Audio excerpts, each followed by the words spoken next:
Hello friends, good morning. चलिए आज हम लोग क्लास 10th का हिंदी का क्लास स्टार्ट करते हैं। हम लोग पिछले कक्षा में हिंदी का फर्स्ट लेसन पढ़े थे, श्रम विभाजन और जाति प्रथा। आज हम लोग लेसन 2 विष का दांत पढ़ेंगे। विष के दांत से जितने भी ऑब्जेक्टिव प्रश्न निकल जाते वो हमने निकाल दिए हैं। चलिए स्टार्ट करते हैं विष के दांत से बनने वाले ऑब्जेक्टिव प्रश्न का। ठीक है, तो स्टार्ट करते हैं। फर्स्ट क्वेश्चन है, नलिन विलोचन शर्मा जी का जो माता का नाम था क्या था? नलिन विलोचन शर्मा जी के माता का नाम क्या था? फर्स्ट ऑप्शन है रत्नावती शर्मा, कमलावती शर्मा, बिंदु शर्मा, सुलोचना शर्मा। तो इसका राइट आंसर क्या हो जाएगा? इसका राइट आंसर हो जाएगा रत्नावती शर्मा। चलते हैं नेक्स्ट प्रश्न की ओर। लेखक ने MA किस विश्वविद्यालय से किया? फर्स्ट ऑप्शन है रांची विश्वविद्यालय से, पटना विश्वविद्यालय से, मगध विश्वविद्यालय से, दिल्ली विश्वविद्यालय से। तो इसका राइट आंसर क्या हो जाएगा? पटना विश्वविद्यालय से। चलते हैं नेक्स्ट प्रश्न की ओर। नलिन विलोचन शर्मा का जन्म कहाँ हुआ था?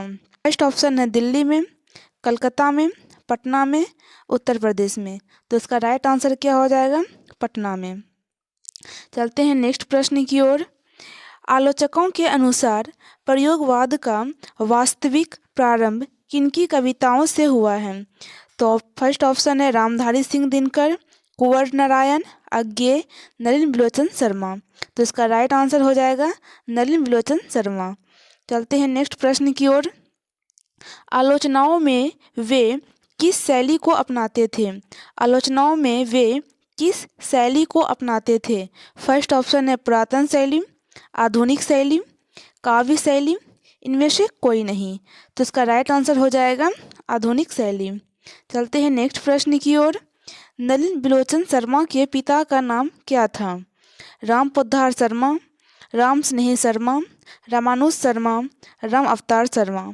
तो इसका राइट आंसर हो जाएगा राम अवतार शर्मा। चलते हैं नेक्स्ट प्रश्न की ओर। विष के दांत कहानी किस वर्ग के अंतर विरोधों को उजागर करती है? फर्स्ट ऑप्शन है उच्च वर्ग के, निम्न वर्ग के, मध्यम वर्ग के, उच्च मध्यम वर्ग के। तो इसका राइट आंसर हो जाएगा मध्यम वर्ग के। चलते हैं नेक्स्ट प्रश्न की ओर। नेक्स्ट प्रश्न है, किससे मोटर की चमक दमक को कोई खतरा नहीं था? तो फर्स्ट ऑप्शन है खोखा से, मदन से, पड़ोस के बच्चों से, सेन साहब की पुत्रियों से। तो इसका राइट आंसर हो जाएगा सेन साहब की पुत्रियों से। चलते हैं नेक्स्ट प्रश्न की ओर। नलिन विलोचन शर्मा जी की मृत्यु कब हुई थी? नलिन विलोचन शर्मा जी की मृत्यु कब हुई थी? फर्स्ट ऑप्शन है 1960 में, 1958 में, 1961 में, 1959 में। तो इसका राइट आंसर हो जाएगा 1961 में। चलते हैं नेक्स्ट प्रश्न की ओर। नलिन विलोचन शर्मा का जन्म कब हुआ?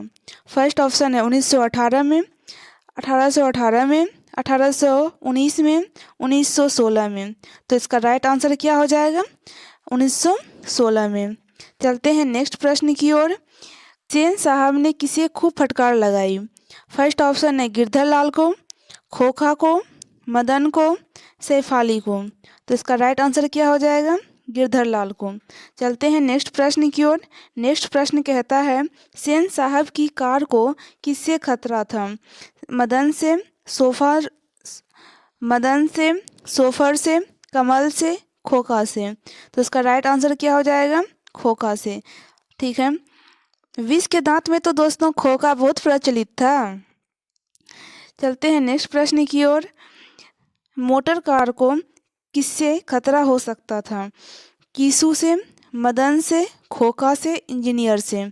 तो खोखा से। चलते हैं नेक्स्ट प्रश्न की ओर।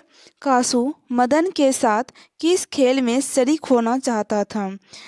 फुटबॉल के खेल में, हॉकी के खेल में, बैडमिंटन के खेल में, लठ के खेल में।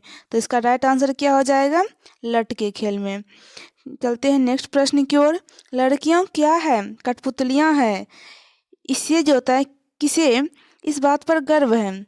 बताइए। भाई बहन को, चाचा चाची को, मामा मामी को, माता पिता को। इसका राइट आंसर क्या हो जाएगा? माता पिता को। ठीक है, अगला प्रश्न चलते हैं। कौवों की जमात में शामिल होने के लिए कौन ललक गया? फर्स्ट ऑप्शन है कबूतर, हंस, बत्तख, मछली। तो इसका राइट आंसर क्या हो जाएगा? हंस हो जाएगा। ठीक है, चलते हैं नेक्स्ट प्रश्न की ओर। नेक्स्ट प्रश्न कहता है दृष्टिकोण किसकी रचना है? दृष्टिकोण जो होता है किसकी रचना है? नलिन विलोचन शर्मा की रचना है। चलते हैं नेक्स्ट प्रश्न की ओर। मदन किससे उलझ रहा था?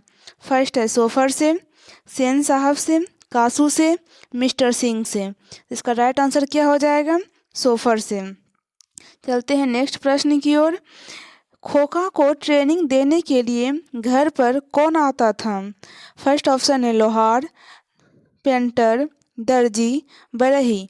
तो इसका राइट आंसर क्या हो जाएगा? इसका राइट आंसर हो जाएगा बरही। चलते हैं नेक्स्ट प्रश्न की ओर। नेक्स्ट प्रश्न कहता है मदन अक्सर किसके हाथों से पीटता था? मदन जो होता है अक्सर किसके हाथों से पीटता था? माता के हाथ से, सेन साहब के हाथ से, खोखा के हाथ से, पिता के हाथ से। तो इसका राइट आंसर हो जाएगा पिता के हाथ से। चलते हैं नेक्स्ट प्रश्न की ओर। सेन साहब के बेटा या फिर बेटा का नाम क्या था? खोखा। उसका खोखा जो उसको प्यार से कहते थे, लेकिन उसका नाम क्या था? उसका नाम था कासू। क्या नाम था? कासू। चलते हैं नेक्स्ट प्रश्न की ओर। नेक्स्ट प्रश्न कहता है सेन साहब का मित्र क्या था? सेन साहब का जो मित्र था वो डॉक्टर था, वकील था, पत्रकार था, शिक्षक था। तो इसका राइट आंसर हो जाएगा पत्रकार था। चलते हैं नेक्स्ट प्रश्न की ओर। नेक्स्ट प्रश्न कहता है सेन साहब अपने पुत्र को क्या बनाना चाहते थे? बिजनेसमैन या इंजीनियर, वकील, प्रोफेसर, डॉक्टर, क्या? तो बिजनेसमैन या इंजीनियर बनाना चाहते थे। ठीक है, चलते हैं नेक्स्ट प्रश्न की ओर। मदन की उम्र क्या थी? मदन की उम्र जो होता है क्या थी? मदन की उम्र 5 से 6 साल थी। चलते हैं नेक्स्ट प्रश्न की ओर। नलिन विलोचन शर्मा ने किस स्कूल से पढ़ाई की? मिलर स्कूल से, जीडी पाटलिपुत्र विद्यालय में, पटना हाई स्कूल में, पटना कॉलेजिएट स्कूल में। इसका राइट आंसर क्या हो जाएगा? पटना कॉलेजिएट स्कूल में। चलते हैं नेक्स्ट प्रश्न की ओर। विष के दांत कहानी किससे ली गई है? विष के दांत कहानी जो होता है किससे ली गई है? तो इसका राइट आंसर क्या हो जाएगा? विष के दांत तथा अन्य कहानियों के संग्रह से ली गई है। चलते हैं नेक्स्ट प्रश्न की ओर। दुर्ललित का अर्थ क्या होता है? इसका अर्थ होता है लाड प्यार से बिगड़ा हुआ बच्चा। इसका अर्थ होता है दुर्ललित का अर्थ होता है लाड प्यार से बिगड़ा हुआ। चलते हैं नेक्स्ट प्रश्न की ओर। मदन ने कासू के कितने दांत तोड़ डाले? ये तो सभी जानते हैं कि मदन ने कासू के 2 दांत तोड़ डाले। ठीक है, चलते हैं नेक्स्ट प्रश्न की ओर। नेक्स्ट प्रश्न कहता है गिरधर लाल कौन था? गिरधर लाल जो होता है कासू का पिता था, मदन का पिता था, रजनी का पिता था, शेफाली का पिता था। किसका पिता था? कमेंट में जरूर बताइएगा। ये मदन का पिता था। गिरधर लाल किसका पिता था? मदन का पिता था। चलते हैं नेक्स्ट प्रश्न की ओर। गिरधर लाल किस वर्ग का प्रतिनिधित्व करता है? गिरधर लाल जो होता है किस वर्ग का प्रतिनिधित्व करता है? मध्यम वर्ग का, उच्च वर्ग का, निम्न वर्ग का, निम्न मध्य वर्ग का। जिसका राइट आंसर क्या हो जाएगा? इसका राइट आंसर हो जाएगा निम्न मध्य वर्ग का। चलते हैं नेक्स्ट प्रश्न की ओर। नेक्स्ट प्रश्न कहता है खोखा किसे कहते हैं? खोखा किसको कहते हैं? इस कहानी में खोखा किसे कहते हैं? इस कहानी में खोखा कासू को कहते हैं। स्पेलिंग पे ध्यान दीजिएगा दोस्तों। लिखा हुआ है कीसू, कुशु, कंसु, लेकिन इसका राइट आंसर हो जाएगा कासू। क्या हो जाएगा? कासू। कासू और खोखा कहानी में एक ही है। ठीक है, चलते हैं नेक्स्ट प्रश्न की ओर। विष के दांत के लेखक कौन हैं? इसका राइट आंसर क्या हो जाएगा? नलिन विलोचन शर्मा। राइटर तो पक्का याद कर लीजिएगा। चलते हैं नेक्स्ट प्रश्न की ओर। ऐसे ही लड़के आगे चलकर गुंडा, चोर, डाकू बनते हैं। यह पंक्ति कहानी के किस पात्र में कही गई है? तो इसका राइट आंसर क्या हो जाएगा?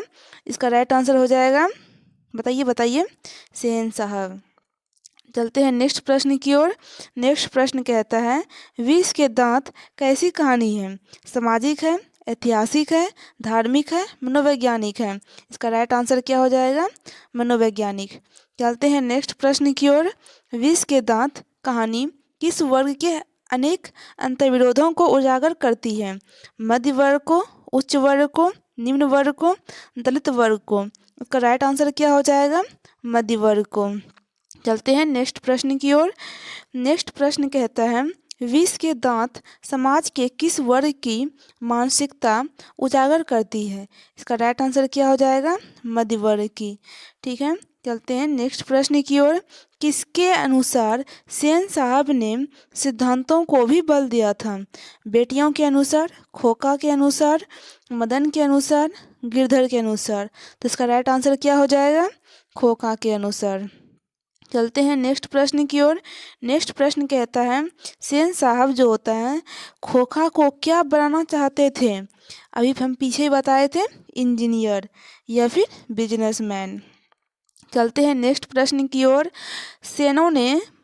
सेनों मतलब कहने का मतलब यहाँ पे सेन साहब ने जो होता है अपने सिद्धांत को क्यों बदल दिया था? बताइए। समय की मांग के अनुसार, अपने पुत्रियों के स्वभाव के अनुसार, खोखा के दुर्ललित स्वभाव के अनुसार, अपने उद्योग धंधों के विकास के अनुसार? इसका राइट आंसर क्या हो जाएगा? खोखा के दुर्ललित स्वभाव के अनुसार। ठीक है, चलते हैं नेक्स्ट प्रश्न की ओर।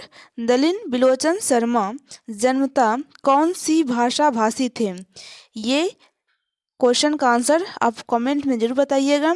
ये लास्ट क्वेश्चन है विष के दांत के। इसका आंसर बताइए क्या होगा? इसका आंसर हो जाएगा भोजपुरी। ठीक है, अगर फ्रेंड्स आपको वीडियो अच्छा लगा हो तो लाइक एंड सब्सक्राइब जरूर कीजिएगा। Thank you.